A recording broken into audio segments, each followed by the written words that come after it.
আসসালামু আলাইকুম, সবাই কেমন আছেন? আশা করি ভালো আছেন। আজকে আমি দেখাবো জলপাইয়ের ঝাল মিষ্টি আচার।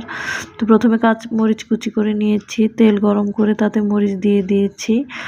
মরিচটাকে একটু ভেজে নিয়ে তার মধ্যে জলপাইকে কেটে শুকিয়ে নিয়েছি, সেটা আস্তে আস্তে দিয়ে দিয়েছি তেলের মধ্যে। তারপর পরিমাণ মতো লবণ দিয়েছি।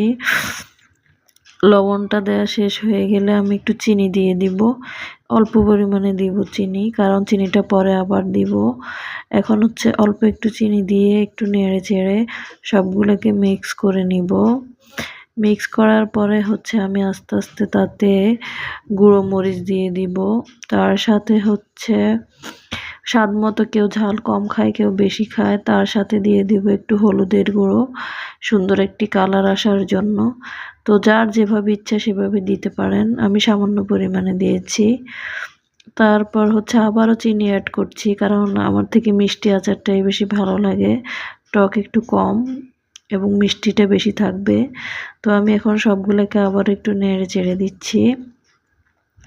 এখন আমি তার মধ্যে ভালো করে নেড়ে মিক্স করে আচারটাকে দীর্ঘদিন সংরক্ষিত রাখার জন্য তাতে ভিনেগার দিব এবং পাঁচফোড়ন দিব। তো আমি প্রথমে পাঁচফোড়ন দিয়ে নিয়েছি। এখন আমি ভিনেগারটা দিয়ে দিব 1 কাপ পরিমাণ।